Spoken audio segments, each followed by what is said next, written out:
How I ended up here and how it's so diabolically different. I worked on Capitol Hill protecting Congress, and now I'm here. I had lost a federal retirement and everything from my silliness, and so for the 2 years that I was trying to figure out what am I doing, handshake behind the barn in the pouring rain, and okay, we'll do it.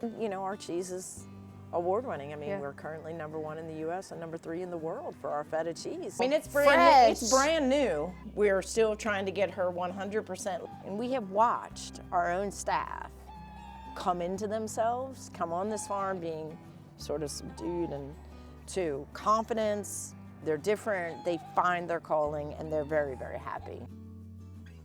You've got, is it just the milking herd? So this is going to be only the milking herd. So they support the entire farm. These girls, they're not, you don't want to say one is more important than the other, but these girls support everybody else. Yeah. So what they do supports everything that we do. Okay, how many does do you have here in milk right now? Right now we're at our lowest production and we're only milking about 60. But at peak production we'll double that. We'll go up to about 125. So our baby season is just starting and we will go up to about 125 milkers this year. Wow. Now, maybe that's worth noting for somebody that doesn't know, but goats aren't like humans. They don't cycle every few months or however it is. They cycle at certain times of the year. That is correct. So that's why you're at the lowest point right now? That is correct. So most of the girls, so we're an extended lactation farm too, which is an important thing to note about us. We're a year-round dairy and we do prolonged or extended lactations. We breed with the goal of having these girls stay in milk for at least 2 years. Oh, wow. Down on the stress of kidding. Yeah.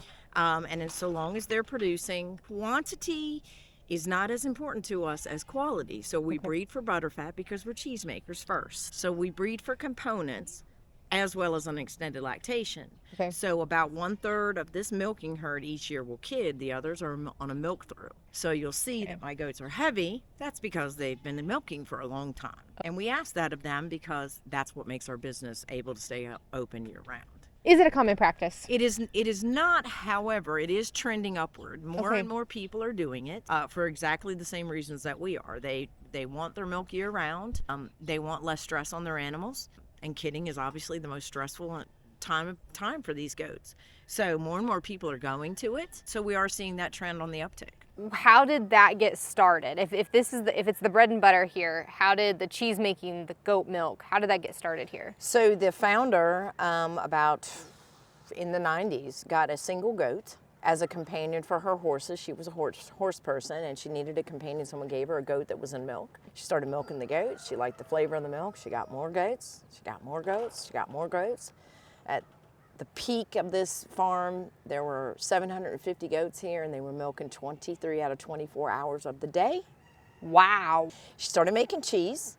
And in that time, in the early 90s, nobody was eating goat cheese. And in South Carolina, she had to do a lot of education to teach people, to come and taste it. So she did. She was a pioneer in that regard. And then for excesses of milk in '85, when there was more than what she could make cheese out of and sell, she became a grade A raw dairy. So we do also sell milk, but only when it's excess to the cheese. We've, over time, our biggest customer are restaurants and chefs. What's easy for us is to wholesale it out of here, let the chefs do what they want with it. They're so much more creative than we are. Yeah. And they do amazing things. So we're all over the state, up into Charleston, Columbia, Greenville. Obviously in our local area, many restaurants use us, and these chefs are very loyal. They'll jump from restaurant to restaurant, and they continue to bring us to the next restaurant, which is really, really cool. That's awesome. So wholesale is the biggest part, but we also do retail, but it is a smaller piece of what we do. And it's usually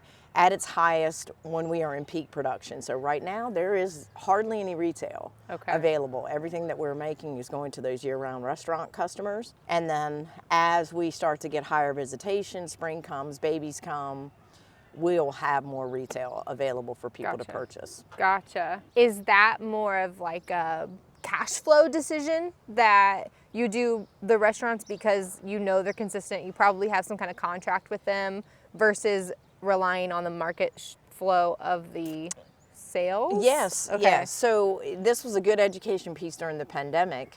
we learned some hard lessons there, right? So we were one day servicing restaurants, everything was going out of here, and the next day all the restaurants closed down, and then we had cheese and milk, and we were in peak production. What do we do? Yeah. So we flipped onto the retail. Well, in order to make up for one bucket of cheese going to a restaurant, I have to sell 18 jars of our prepared retail. So it's a much easier, it takes far less time, Yeah. far less packaging, far less labor, far less cost to get the product from where we need it to go to the end customer at a lower cost. Yeah. So it really is about cost, because packaging and labeling and all of that really is it's almost unmanageable now, honestly. And then labor and staffing and all that. When you've got 5 employees and a year-round 24/7 dairy and a cheese business, you got to do more with less. That's a lot. Yes. That is a whole lot. Yeah. Oh my gosh, you poor thing. She says, I've been milking for almost 2 years, so I've got a little extra. So that's just her extra. She's not pregnant. No, she's not pregnant. Oh my so gosh. when we talk about extended lactation, think of it as a gym routine. If you were doing the same routine for year after year after year, it would become ineffective. So when these girls come into milk, they tend to work really hard. They lose body, they slim down and they're really fit and look great. But over time, we're still doing the same thing.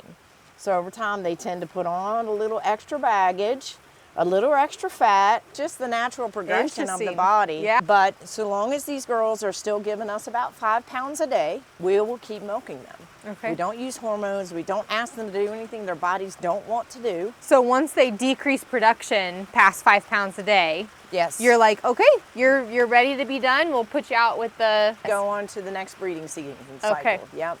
Very cool. Hi, how are Yes. you? You are sweet. Oh, you guys make me want to have dairy goats. Right? What? Oh yeah, it's just your rumen, isn't it? Yeah. It's not hard. You're squishy. Yeah. I didn't mean that rude. That's okay. So yeah, so Very like cool. with Eyelid as an example, she's gone down to a once a day. All of this collar coating tells us what she's done. So we can find that in the slower months, sometimes a doe like Eyelid will drop production, will go to once a day. Then when the weather gets warmer, they start to eat more, they start to enjoy their day more, their body has to do less to keep warm. Sometimes their production will come back up again and she'll go back to twice a day. So in that second year, it's kind of a variable. Sometimes they may drop to once, but pop right back up to twice a day.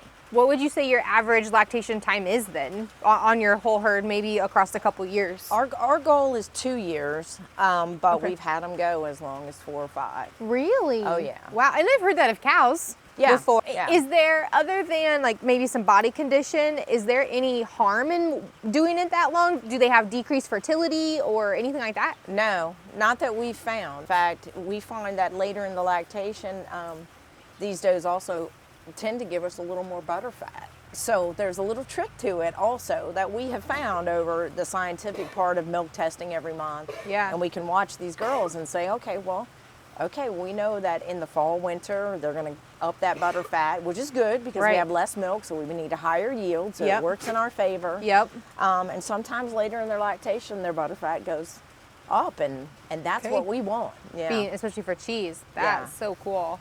So this is your little lean-to structure. Yes, this is where the milkers live. And they just hang out here. Now, it's probably important to note that we are in the middle of February right now. Right. Do they go out on pasture when there is pasture, or are they just in this lot? Do you manage that? This piece of property goes all the way up to the top and then curves around. Okay. So they have access to this entire area for So this is probably what, 5 or 6 acres? 5 or 6 acres, yeah. They will go up and lay underneath the shade in the summer. We'll typically put hay up there because that's where they'll spend their time. It's a cooler area. Yep. Goats really want to be close to you. Ah, So I see that. It's a challenge when they can be here and see what's going on to get them to go up to pasture, but they do go up. When it's in the mornings, if it's not raining, you'll see them just spread out here, just enjoying their day. Grass grows in this entire pasture, but they don't eat it. We mow it. Because goats are browsers, not grazers. Yeah. So people come and think, oh, I'm gonna get a goat and get rid of my lawnmower. You better get yourself a good John Deere. Because a goat's gonna eat grass if they have nothing else. Wow, okay. Because they know that their risks are parasites and they come from the ground. So they may nibble the tops of the grass, but they're not like cows or horses. They don't really eat that. And it's not ideal. So So Yeah. you feed hay year round then? Oh yeah, they always have hay available. We also grain all year long too. So they do have grain as well? Yes. Okay. Yes. Interesting. What kind of grain do you use? I've seen some things going out now about corn, soy, extra no, whatever it may be. What do you guys choose to feed? We have a custom blend Okay. that a company makes for us, and we've been feeding it for years and years and years. We try to source it as locally as possible. It's not organic. A lot of people will ask that, but that's just not something that's feasible for us monetarily or, just in the quantities that we need. Somebody's fighting. We're going to work it out. They're jealous because somebody's getting attention over here. Oh, Maple, you two cut it out because everybody's going to get up now. Yeah, so we have a custom blend that is made for us. A doe feed and a buck feed. Okay. So we have a maintenance blend and then we have a lactation blend. I assume then it does contain corn. It does have Yeah. some corn, but not a lot. We watch Interesting. that very much. Okay. Corn helps to keep them a little bit warmer in the colder months, and hay obviously is a great thing to keep them warm. So the grain consumption goes down in the winter. Hay consumption goes up in the summer. They do sort of stabilize out. They eat a little bit less in the summer, Very cool. but still very expensive. Yeah. Yeah. Feed is the number one Yeah. expense on a farm for sure. Yes. So how long have you been on the farm? I've been here about 8 years, since 2016, yeah, so what is that? No, 7. 7 Coming years. up on 8. Yeah. And what brings you here to the farm is quite unique and quite inspiring as well. So do you want to go into that a little bit about what brings you here? Sure, I don't mind. I'm like many other people. I had the misconception that goats would eat anything and you could just let them go out and do whatever. And I've learned a lot since coming here. But Okay. I came here looking for a job after I'd had a bit of a crash and burn in my professional career. I was a deputy chief of police and had a alcohol addiction problem and had a crash and burn and was trying to get my life back together and said, hey, you need some help on this farm? Started part-time at $7.25 an hour, milking goats, had never milked a goat before, didn't know really anything about them. Did you have any agricultural experience before that at all? I worked with horses growing up, Okay. but kind of a different thing than this. These dairy goats are just amazing. I've had relationships with horses, but relationships with goats and their sociability is, in my opinion, way different. Interesting. How Yeah. so? What do you mean Well, by that?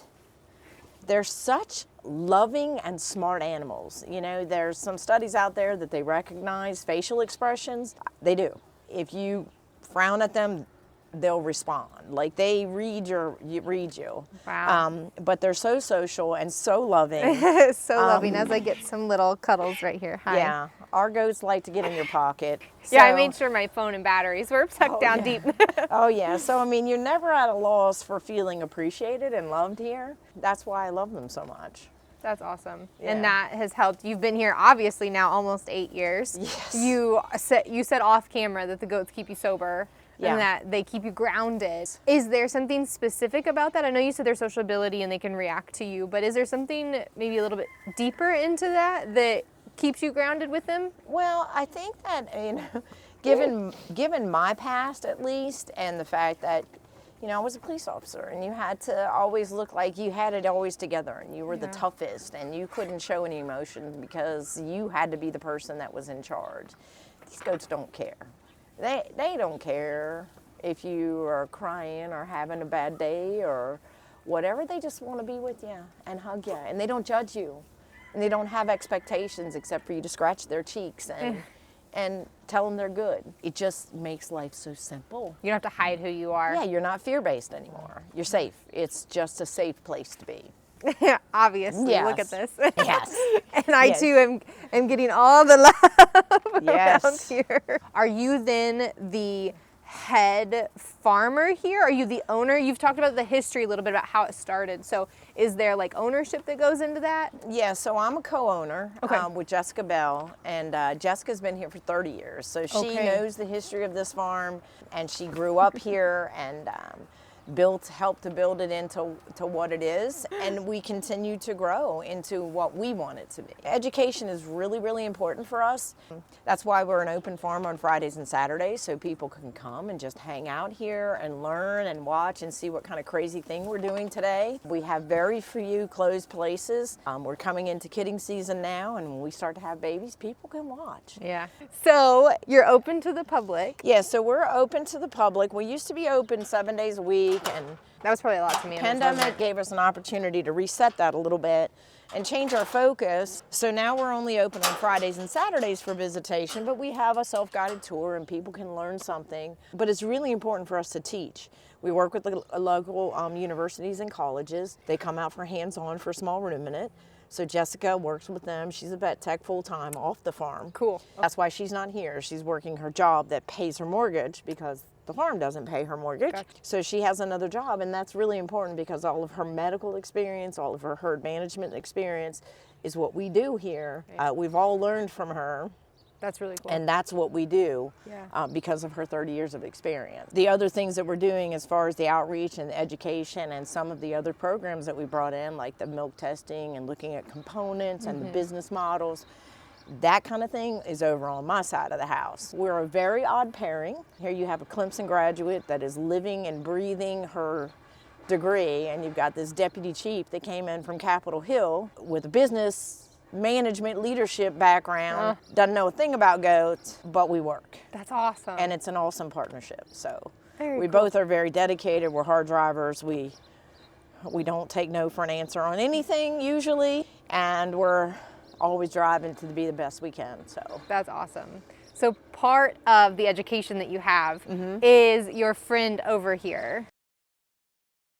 So we actually have, Gord is our second prosthetic goat. Oh, so she has a prosthetic. She has a prosthesis. That's well. really Let's talk about this one that's out here first. Aurora, that's underneath of the feeder right there. Oh my gosh, she's got little hair. Yeah, that's not those little things. No, the little one's coming with the one under the feeder. Yeah. Her little ears look like little hair hanging Yeah. down. So if you see, Aurora's going to come out, and her left front leg, you see, Yep. her hoof is missing. So while we are here for what most 90 some odd % of pregnant births, and we were here for hers, her mother cleaned her aggressively and chewed her hoof off. Oh no. So we had to send her right into surgery as a brand newborn. And what we at about 7 months, Aurora really wasn't using that leg very well. So we started looking for some way to have her walk, because she was starting to have some pastern problems in her strong leg.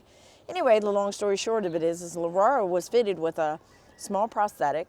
She began to walk. She built her muscle back up. We just thought she would be a pet, but in fact, she was able to have a baby this year because she's able to be mobile. She was able to carry, and Aurora is now a working girl on this farm, which is not something that we thought would ever happen. She no longer has to wear her prosthetic hoof. She's kind of spoiled rotten. That's really cool. And her name is Princess Aurora because she was asleep for about 16 hours and awakened to love's true kiss, which is hours. And so that's why her name is what it is. That's awesome.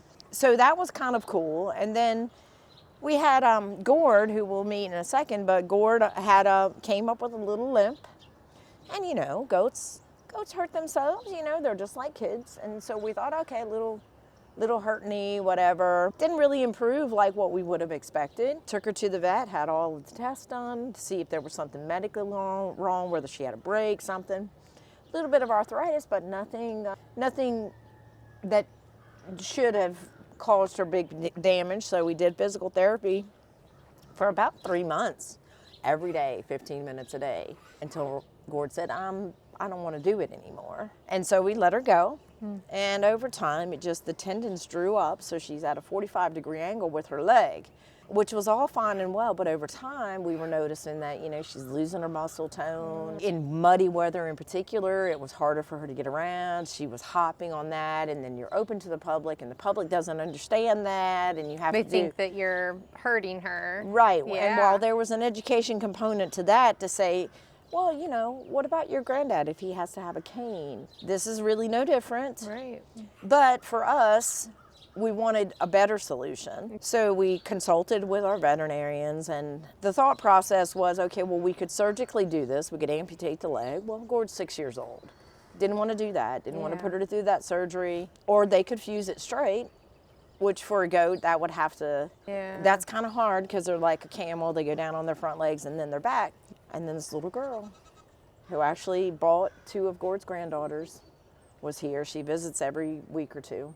She came to visit Gord and she was talking to her and she says, have you ever watched The Wizard of Oz? And I said, no, honey, I'm a farmer. I don't have time for TV. And her mom says, well, he goes around and makes prostheses for all kinds of animals. He's got a TV show. So we looked into it. I emailed the guy on a Saturday morning. On Monday, I drove to Virginia and Gord was fitted with a prosthesis. Wow. And now she could walk within minutes after it was put on. Wow. So we have a goat that can walk A happy goat that when can walk. when she wants to. Come on, Gordy. Come on. No, why you being so defiant? Come on. So here she Hi. is. Come on, Gordy. Come on. You gonna get out. She's like, Mom, I'm tired of the interviews, but you can see this goat. Imagine Look at now, her. I will take this off and show you the difference. You can see, she's leaving. I'm leaving. I'm out of here. We're still in the adjustment phase, but this is When did she get fitted for this? what, 4 weeks ago, maybe? Oh, wow. I mean, it's fresh. brand new. It's brand new. Wow. So she can only wear it for a few hours a day. Still, we're still working on her body. We're still trying to get her 100% level. Yeah. So we're going to be making some more adjustments, get her hooves straight, but we wanted to give her time to adjust her gait and figure out, and trust this thing and do what she needs to do. And as you can see, she can get along very, very Yeah. well. She's probably worn it Hi, honey. less than, 60 hours total. So pretty cool. That is really cool. This is by far probably the coolest thing that I've experienced here. I mean, Aurora was cool, but to have this goat go from 3-legged hopping, her personality was subdued, even though we thought she was happy. And, for her, laying in the sun is her most important thing, and she was good with that, which is why she's laying back there, because there's no sun. But to have her be able to walk within minutes and take off with it, I mean, now when you go to put it on, Caroline, you can attest to this, when you get that leg out and you get it under her, she's ready to go. That's awesome. It takes her, you've got to tell her, stop, because we've got to get these straps on. So now she can scratch her head, she can scratch her butt, she can stretch, and she really wants to get back out with her friends. I bet she does. And I am going to put her out there, and even now, with just this short period of time, and she's already, you can see that she's regaining muscle strength. She's That's awesome. gained a few pounds. She's stronger. So when we take it off, she's more mobile than she was before. So even without it, she's better off. So the therapy is on both sides of this house. One, she's got her confidence back. Yeah. She's proud. She can move around and be a goat.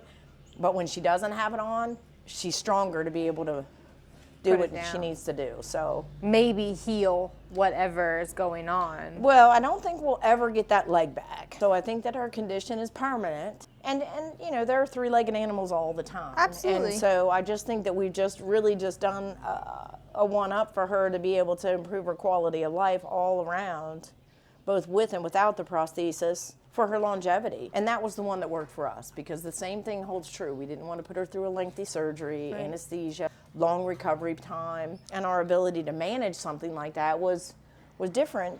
Cost was also a factor. Was she in milk at any of this time? She Was has been, milking? no, not during the injury. I think that she had dried up at that time, but she's been a big contributor to this farm in her earlier years. So like some of her progeny is very, very important. So That maybe brings up a question, and it sounds harsh, but from a farmer's perspective, a livestock perspective, where animals are here for a job, and if they aren't contributing, they no longer have a job here, why wouldn't you put her down? because they're our family. Any animal that is born on this farm, we have a responsibility to. You wouldn't just kill your aunt just because she broke her leg, right? No, any animal that contributes to this farm in a way, that we decide is going to stay, that we don't send out to be a breeding or something to help another herd, lives its entire life here, unless we find a really wonderful pet home and they Okay. can go and retire there. But our commitment to them is for their life. In fact, Winnie back there is 14 years old, and she just lays. Winnie gets a coat, Winnie gets whatever Winnie wants, and she lives her life the best she can, and till she's That's awesome. till she's done. I highly respect that. And I love that holding on to it, not just giving up on her and putting her down when she couldn't walk. And I think anybody could easily justify, well, we're going to put her out of her misery. She can't be a goat. She's losing muscle. She's not eating. She's not walking. She can't get pregnant. So, we're going to do her a service. But you say, well, I don't know, maybe in the future. There's a possibility, and I'm willing to hold out for that, and I think that's really awesome. Yeah, and in her case, honestly, we looked at 1 year of her not being able to walk, and it was really, really tearing me up. I'm like, am I being selfish? Yeah. Am I doing this for me, or am I doing this for her? And I talked to Jess, and I said, I need to find a solution, and literally that very next day, the solution came. Here we are, and it's kept us all happy for. We all see a difference in this goat. You'd said that she wasn't able to scratch her butt or anything, and she's able to do that now. She wouldn't have been able to do that with 3 legs. She had a little itch on her, and she scratched it just fine. And she obviously is happy. I mean, you can see it. Hi. Oh, yes. He is happy. I know he is. Hey. So now her job is just education.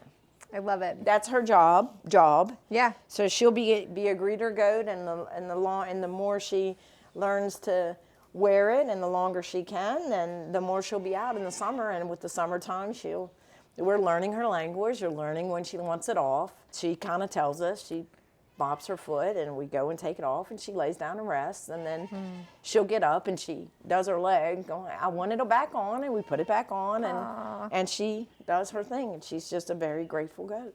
That's awesome.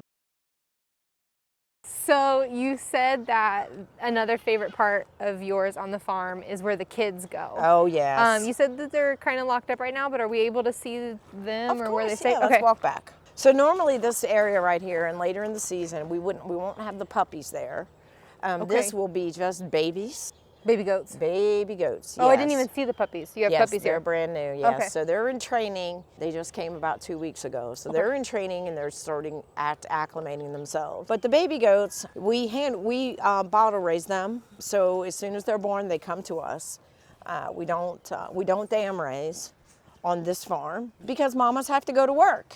And for them, work is 15 minutes a day, twice a day, when they come into the milking parlor and get milked. Yeah. Versus 24 hours a day dealing with a baby goat, bumping them. I'm the mom now. I'm the one that gets bumped. But what we do, and I don't have one in here, I have babies in the house, but we recreate. So these are our last kids from 2023, and we have our first of 2024 in the house. These kids are all just weaned, literally. They're 3 and 4 months old.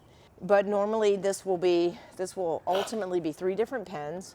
And they will be separated by age group, and then we recreate mom in a bucket. So we do a lamb bar bucket, and they have access to milk. They have milk with them 24/7.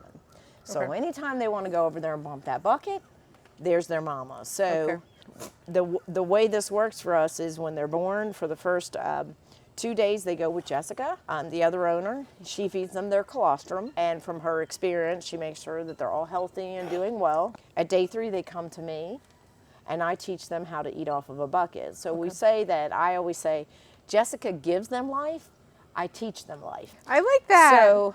So day 3, they come to me, and they can stay with me anywhere from a couple of days to sometimes weeks if they don't. Do you mean, because you don't live here? No. So you mean at your house? Yes, we take them back and forth in our car. Wow. Dining room actually is set up with now 3 pack and plays. Tonight I'll add a 4th. For everyone that I have to take home with me tonight. And we round the clock are up feeding and checking cameras for expecting mamas to kid. How far away from here do you live? I live about 15 minutes from here. Okay, so not too far. Not too far. From now through June, and it's been going on for about a month now, Jessica and I are up every other hour. So she has odd hours, I have even hours. We get up, we feed, we check cameras. If we've got something going on, we call the other one. I see at the farm, we got X going on. Wow.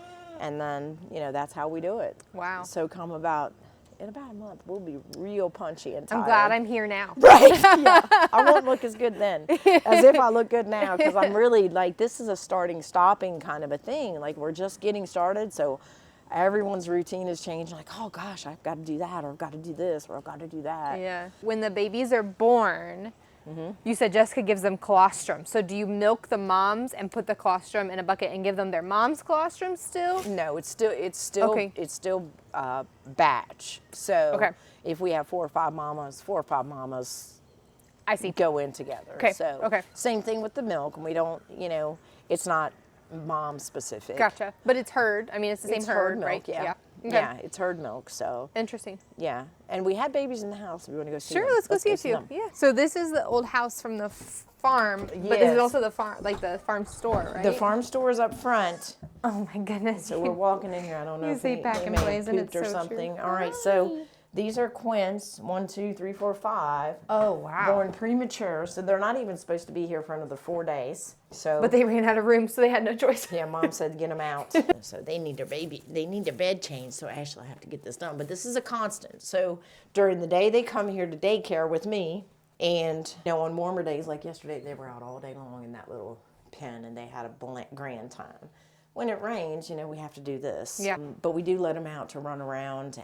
They're pretty content. They're young enough that they don't really care too much. Probably next week they'll start to stay here overnight. Here, because I'll be too full at the inn, at Right. the house. So they'll have to graduate here. They'll stay here at night, and then during the day they'll go out into the tent, because those kids are going to graduate out front. So it's a whole big progression, and we Yeah. have this whole system here that by age they slowly move away from the barn and the house, and then when they get ready to have babies, they come back up to the barn, and then they go out to the front herd. So it's this whole big system. So there's a science and a method to the madness. Yeah.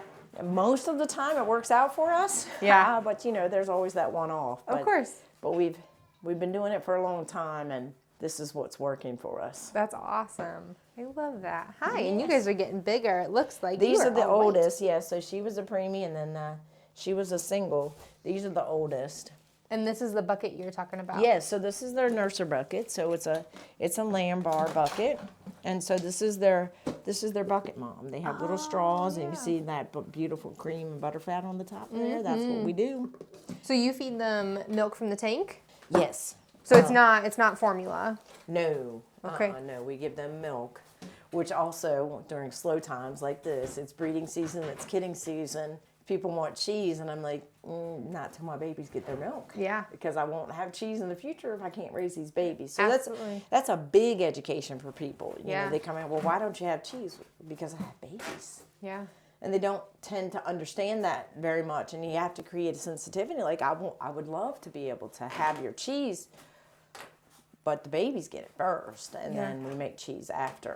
Which is helpful when you have, restaurants that understand. So the trend of the restaurant business sort of goes down in the winter also. Yeah. So it sort of works with us a little bit. Become spring and summer, they want that cheese. Yeah. I mean, it's usually sold before we get it out of the go, which is a wonderful problem to have. We don't have a desire to get any bigger. We want to be able to maintain and do what we do a little more showing, get out, do a little more education. Livestock shows, you mean? Like goat shows? Once a year. That's our vacation time. When we get to go out and That's see what our it was when I was friends. a kid, too. Oh, yeah. It's like, Livestock shows were vacation. And it's so much work.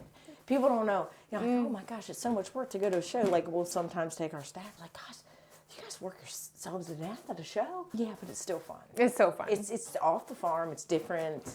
Get to see your friends, and we're able to talk about different things. Yeah. So you talked about your restaurants. Yes. And being, sounds like relatively lucrative. With the education piece of that, I know that there tends to be a disconnect between consumer, farmer, and then even sometimes a further disconnect at the retail restaurant side. How did you go about that education piece to the restaurants? Like, this is what our time of year flow goes. Are you okay with these fluctuations? How can we manage our relationships so that you can be okay with the fluctuations? How did that conversation happen? Well, I think over time, that would have been really before my time, and Okay. I think it's just a matter of just working together with our staple core chefs, because honestly, they really actually talk us up. They come to us. We don't actually market too much. That's awesome. We're so fortunate that way. So by word of mouth, it gets out, and then other chefs jump on, and they're like, okay, I want that. And so when we take on a new client, if it's not obviously in our peak time, we'll let them know, look, like right now, we're not taking on any accounts. You can go ahead and get set up, but we can't service you until our production starts to come up. And so like right now, it's a matter of, okay, who's going to get the cheese this week? So we play that little game of during slow, promote slow, and they know that. Yeah. And so they sort of formulate their menus that way. And that's the glory of a restaurant, is that they can sort of change their menu, and particularly with these farm to table restaurants. Yeah. That's education for them too. So it's sort of, it continues to sort of flow even further, because when the customer wants that feta on that salad, or, you know, their wonderful whipped whatever that they put on top of whatever they do, because they do beautiful things that with these cheeses, you know, the restaurant can say, well, you know, it's not that time of year for that, and you'll just have to wait. Yeah. Supply, demand, education. And it keeps going, and most of our chefs are very into that. They're very prideful that, well, listen, we're using local, and these are the things that happen locally. So this is just a multiplier of the education. I love that. When we go out and we push that way. And so, you know, it's bang for our buck all the way around. Yeah. And our chefs, like one of our chefs in Greenville the other day, he said, you know, I've been using your product. We had a few seconds to talk, and he said, you know, I've been using this product for 30 years. 30 years. I think that is kind of crazy for a chef to say that, because think about just in COVID alone, the turnover that happened in the restaurant industry. Yeah. And for a chef to tell you that Yeah. is so cool. And I would say, honestly, that in as much as the pandemic affected some of the higher end ones, and, you know, some of those restaurants said, you know what, I'm not going to make a $30 plate and send it out and take out. I'm just closing the restaurant. They closed, but part of that reemergence now, it comes with a greater sensitivity for people to understand, like, you know, hey, we're supporting local. This is how we can do it. You know, I might not be able to make it to a farmer's market to pick something up every week, but gosh, I can buy this product and I can support this restaurant, and these guys are in partnership. So it's a win-win all the way around. So I think that in as much as the pandemic cost us, it also gave us a lot. And it's hard to really get to that when you've lived through it, because it was not a good time. But at the end of the day, I think it gave us all, a lot of us anyway, an opportunity to restart, to figure out, okay, how are we going to do this together? How can we create better partnerships? Like some of our chefs, this chef that I just spoke of, he actually has a retail part in his, and more, like in Greenville, there's several that have also, you can buy it on the menu, it's in the dish, but you can also buy a retail to take home. So they offer some of that. Yeah. And it's not just our products, it's fresh products, it's produce, it's whatever. And so I think that we're fortunate in that regard. Yeah. Because of our locale. At this point, we don't have a ton of competition, and you know, our cheese is award-winning. I mean, we're currently #1 in the U.S. and #3 in the world for our feta cheese. Yeah, and people that try our feta say, I've never ever had anything like that ever, and it's addictive. So, I want some if you have extra. You said you don't have any retail, if but I have I'm gonna ask. I'll give it to you. I'll let you try. Yeah, so that's awesome. You know, and that helps. It helps a lot. Yeah, very cool. We do sell some breeding stock, and we sell a few does. We're not we don't call it, we breed for our purposes only, but we do have a few excesses occasionally. And so we do sell those off, but usually only to farms that are looking to diversify their genetics, or maybe to a homesteader who's just starting out, people who want pets. Wethers make great pets. Yeah. And it thrills us to have them go to homes.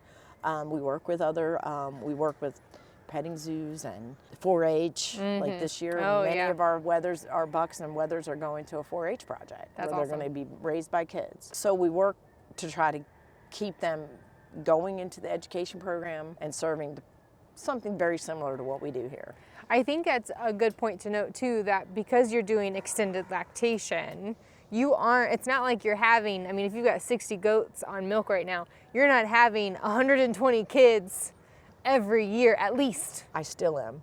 You still are? I would be having 500 kids if I was breeding everybody. Okay. Yeah. So when I first came here 8 years ago, there were 2 years that we had over 300 kids.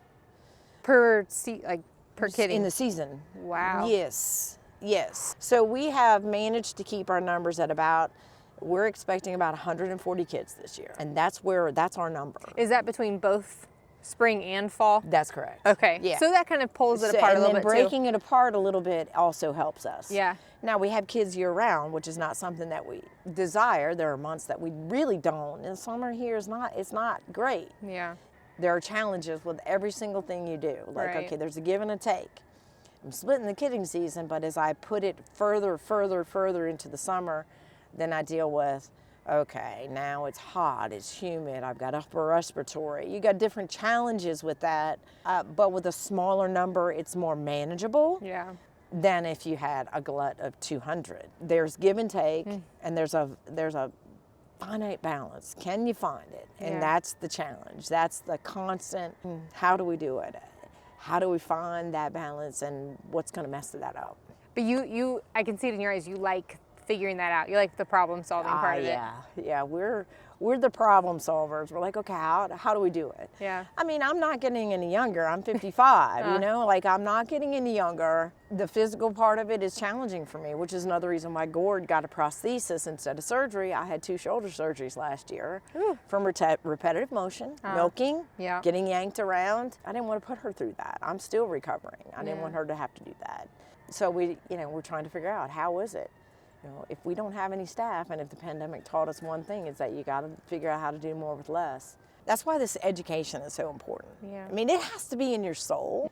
I mean, it really does. This is not a job. Yeah. This is a thing that is about your soul, and you do it because of what's inside of you. Because most normal people wouldn't want to do this. Why would you, when you could just sit behind a desk all day? Right, and sit on your phone. But if it fills a piece of your soul, then that's why you do it. Do you think that, and maybe we're going to get a little too philosophical here, and I don't know if it'll stay in or not, but do you think that finding a peace in your soul, to me, my personal opinion is that there are people out here who actually need that, and they don't realize that they need it until they get here. Do you see anybody that shift in generations, or anybody come into that realization also? I would offer, and maybe this is true or maybe it's not true, but this is my perspective. I think that telling the story of how I ended up here and how it's so diabolically different. I worked on Capitol Hill protecting Congress, and now I'm here. I was not a happy person there. Here, I'm happy. This is soul. People who knew me then and know me now see it. They're like, oh my God, you have totally found your calling.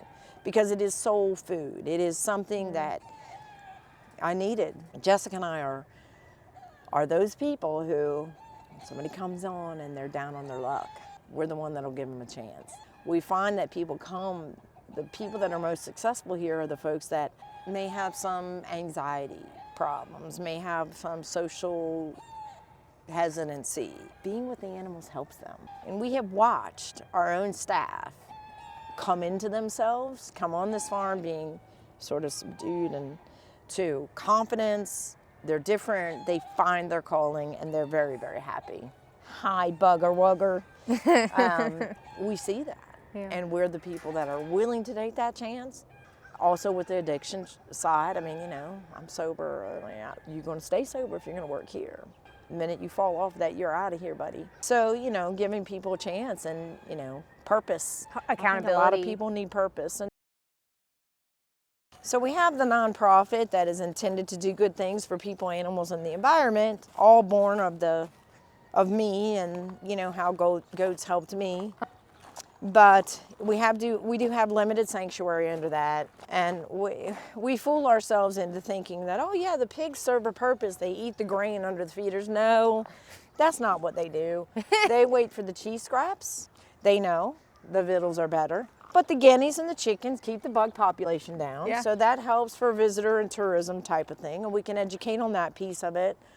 And the cats, help with what they help with, and that's sort of what we do. So everybody has a purpose and a role, but I want to end with that, purpose and a role, because you didn't know you'd be here.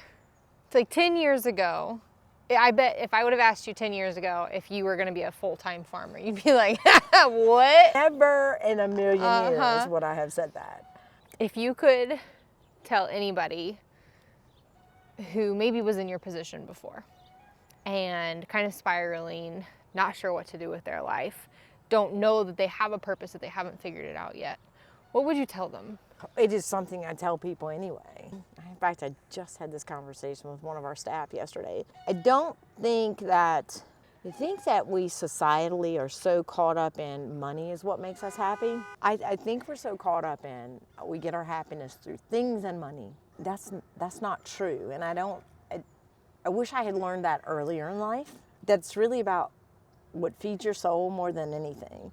I'm not rich in my pocket, but I'm rich in my soul, and I'm a happier person on a day-to-day than I ever was when I had a ton of money and a ton of things. Now, do I have a tremendous amount of responsibility, a tremendous amount of stress, a tremendous amount of work?